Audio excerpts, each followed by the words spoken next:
Have you ever prayed all the right words, sung every worship song, and still felt something was missing? Like God was close, but not fully at home in your life? What if the most powerful spiritual moments aren't spoken at all? What if there are acts so pure, so quiet, so deeply surrendered that they open dimensions of God's presence that no words can reach? Think about it. Jesus said more with a basin of water and a towel than most sermons ever say. He healed with mud and spit. He fed thousands without a single theological lecture.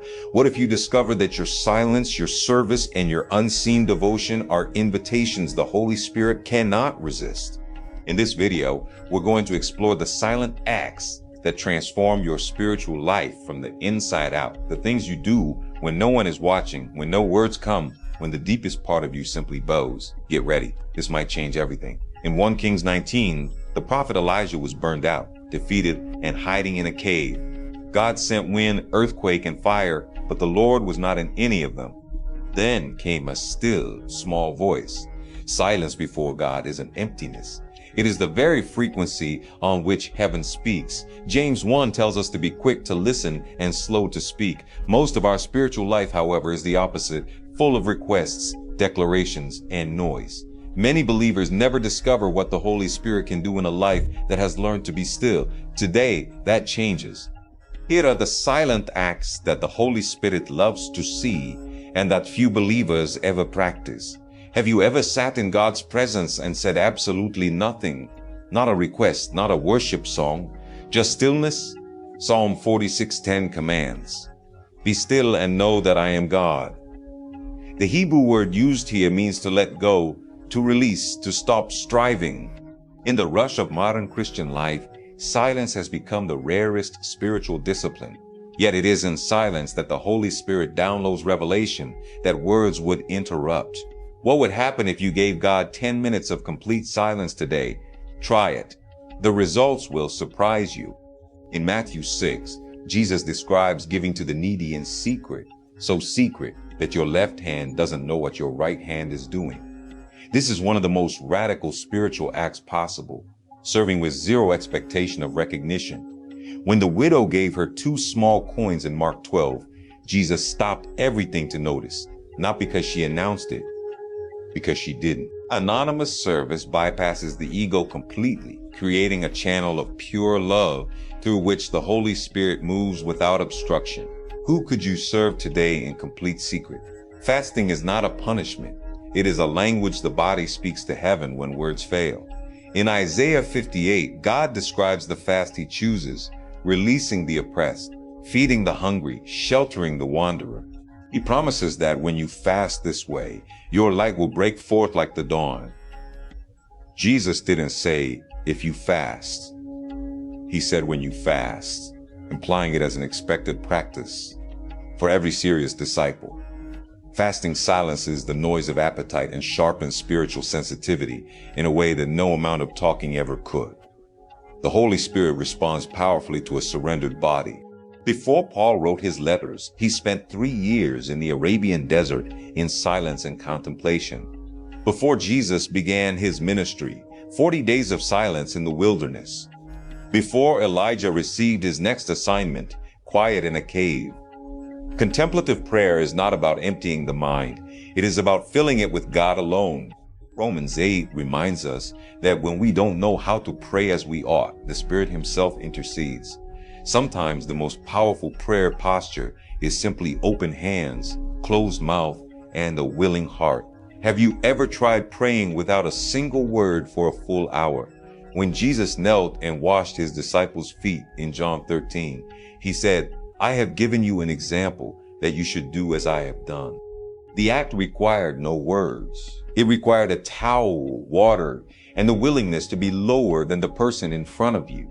The Holy Spirit inhabits humble postures. Whether it is kneeling in prayer, serving the elderly, washing dishes at a church event, or carrying someone's burden, these embodied acts of humility create a spiritual atmosphere that declarations alone cannot produce. Philippians 2 tells us that Jesus himself humbled himself and the Father exalted him. The same principle governs our spiritual lives. In Genesis 2, After 6 days of creation, God rested. He didn't rest because he was tired. He rested to model a rhythm of sacred stopping that would sustain all of creation. Hebrews 4 speaks of a Sabbath rest that remains for the people of God. In an age of relentless productivity, choosing to rest is an act of profound spiritual trust. It says, God, I believe you are Lord even of what I leave undone today. The Holy Spirit moves in rest. Breakthroughs come after sleep. Revelations arrive in stillness. Are you protecting a sacred rhythm of rest in your week? Or is your schedule too full to trust God? In Luke 16, Jesus says that whoever is faithful with very little will be trusted with much.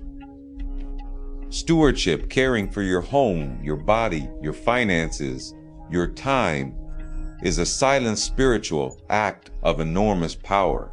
Nobody sees you balance your budget with integrity. Nobody applauds you for sleeping 8 hours to honor the temple of the Holy Spirit. Nobody gives you an award for arriving on time, keeping your word, or finishing what you started. But heaven sees, and the Holy Spirit honors faithfulness in the hidden places long before he releases overflow in the visible ones. This is the most difficult silent act and perhaps the most powerful. In 1 Peter 2, believers are called to endure grief and suffering unjustly, following the example of Christ, who, when he was revealed, did not reveal in return. When you suffer without bitterness, when you face loss without losing your peace, when you remain gentle under pressure, you are demonstrating a supernatural reality that no word can manufacture. The early church was not built on the eloquence of its preachers. It was built on the silent dignity of its martyrs. Your quiet endurance in suffering is a testimony louder than any sermon you could ever preach. Reflect on what we have explored today. Sacred silence, anonymous service, holy fasting, contemplative prayer, physical humility, Sabbath rest, faithful stewardship, and suffering with grace. None of these require a microphone. None of them trend on social media. None of them are applauded in most churches. But every single one of them creates a spiritual environment that the Holy Spirit finds irresistible. In Matthew 5, Jesus says, "You are the light of the world." Light doesn't announce itself, it simply shines. Share this video with someone in your life who is spiritually exhausted from striving. Someone who needs to discover that God is as present in the quiet faithfulness of Monday morning as he is in the loudest moment of Sunday worship.